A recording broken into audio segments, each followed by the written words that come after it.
Voilà, on continue donc l'histoire qu'on avait commencée. Rappelez-vous, le Rav Ralbag est en train donc d'élucider un grand mystère.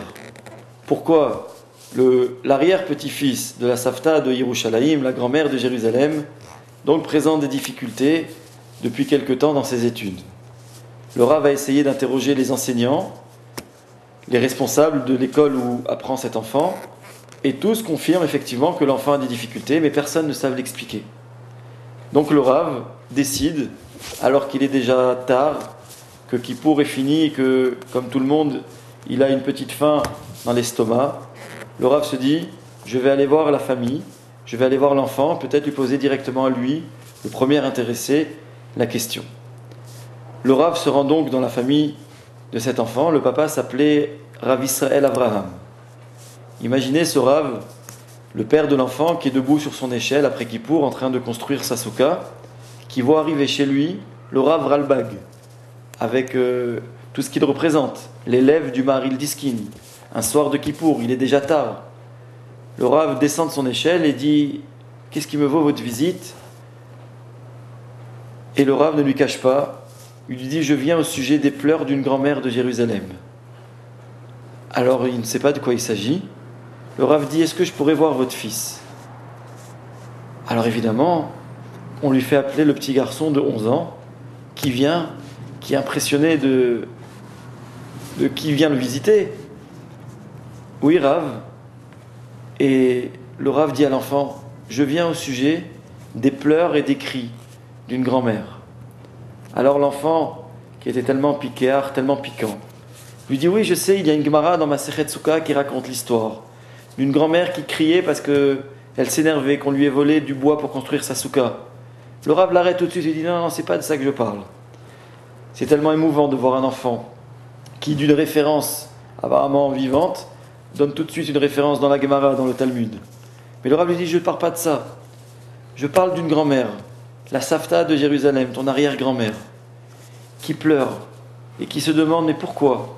Pourquoi ces derniers temps tu as du mal dans tes études ?» Et l'enfant, à ce moment-là, se tourne vers le Rav, devant les parents. L'enfant se met à pleurer. Et l'enfant dit au Rav, vous savez combien j'ai prié pour réussir à avoir une théouda, un bulletin aussi brillant que d'habitude. Et je ne sais pas. Je ne sais pas pourquoi, j'arrive pas. J'étudie, je me rappelle le tout par cœur, mais c'est vrai que je ne suis pas aussi profond dans la compréhension comme d'habitude. Aidez-moi, Rav. Et le Rav dit, rentrons dans la maison, asseyons-nous, et donne-moi ton emploi du temps de la journée. On doit trouver la raison. Et l'enfant lui raconte qu'il se lève avec son père tous les matins, vatikin, c'est-à-dire honnête, au lever du soleil pour prier. C'était le programme des enfants à Jérusalem à l'époque. Qu'à peine la prière finie, qu'il a mangé un petit bout de pain, l'enfant se rend donc au Talmud Torah, et puis il y passe la journée. Il étudie, et il ne fait que ça. Et le Rav lui dit ensuite, quand tu sors de l'école, où vas-tu ? Il dit, je rentre tout de suite à la maison. Et qu'est-ce que tu fais ? Il dit, vous savez, la journée est déjà presque finie, et comme je me lève très tôt, alors j'essaye de ne pas me coucher trop tard. Et l'enfant lui dit, mais c'est vrai que ces derniers temps, depuis quelques mois, il y a une famille qui vient de s'installer dans notre immeuble.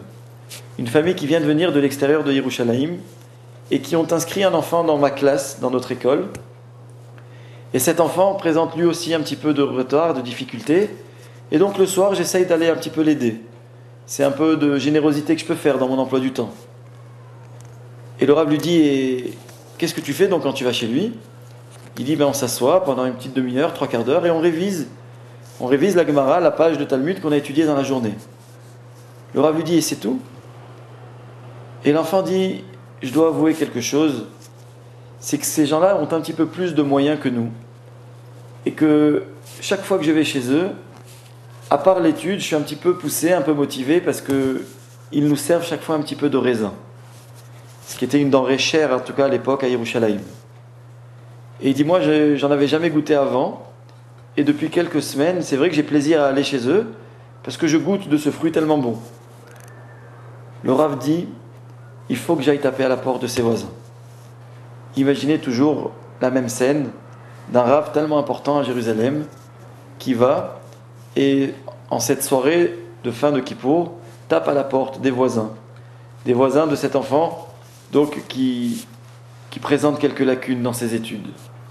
Alors les voisins sont impressionnés, ils lui disent oui Rav, est-ce que je peux rentrer? Bien sûr, entrez, asseyez-vous.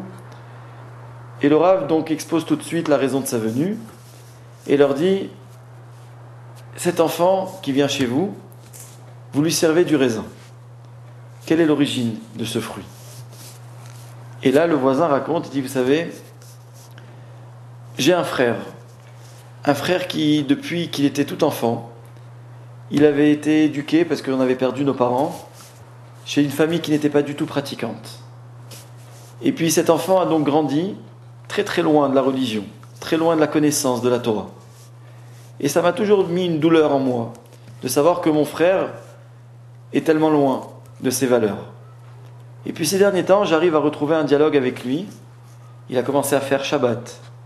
Il a commencé à faire attention à la cachoute, à ce qu'il mange.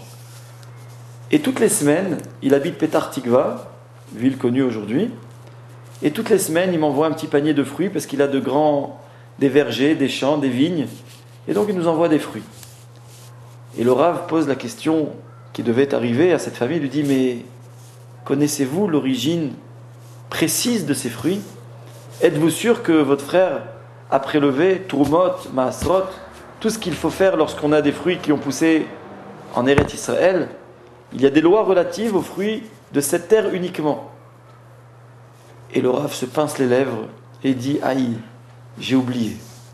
J'ai pas du tout posé la question et j'ai jamais prélevé tout ce qu'il fallait.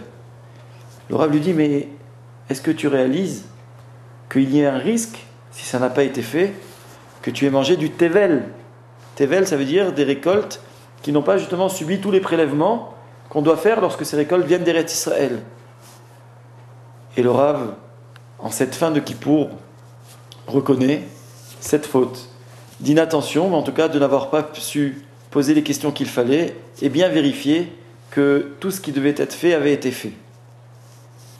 Le Rav Ralbag arrête la discussion et dit à tous ceux qui étaient autour de lui, voilà la réponse à notre question. Un enfant juif, il faut savoir qu'il est tellement sensible. Il n'est pas simplement sensible à ce qu'il voit, à ce qu'il entend, à ce qu'on lui dit. Tout ce qu'il mange peut avoir une influence au niveau spirituel du terme, sur sa personne, sur son intellect, sur la compréhension de ce qu'ensuite il apprend lorsqu'il est devant un texte d'étude de Gemara. Et le Rav tout de suite dit, si à partir de maintenant vous faites attention à ce que mangera cet enfant toujours, vous verrez que très vite il retrouvera le niveau qui était le sien avant et que cette question sera donc résolue. Le Rav s'en va, quitte la famille et avant de rentrer chez lui passe voir la Savta, la grand-mère, la rassure et lui dit, voilà, j'ai trouvé ce qui s'était passé. Et la grand-mère a une phrase très très belle, elle dira, comment une petite grappe de raisin a pu faire perdre à mon fils tellement d'études, tellement de choses importantes. Et voilà peut-être la leçon à retenir de cette histoire, c'est que lorsqu'on est dans le souci de l'éducation de nos enfants, il faut savoir tout faire pour que leur environnement soit favorable aux valeurs qu'on veut leur donner.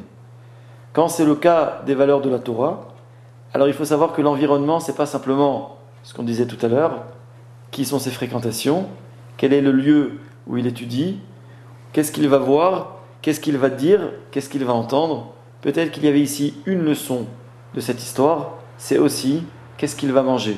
Il faut être absolument pointilleux, le plus possible, d'être sûr que chaque chose qui sera rentrée dans la bouche de l'enfant, et à plus forte raison ensuite des parents, des adultes, de tout le monde, soit d'une qualité pas seulement nutritionnelle, mais surtout au niveau de la nutrition de la neshama, de l'âme, que ce soit la perfection, c'est-à-dire qu'on sache qu'il y a un label de cacheroute parfait, que tout ce qui vient d'Eretz Israël ait subi les prélèvements qu'il doit y avoir, que quand ça vient de n'importe où dans le monde, on sache que ce qui est consommé est bon.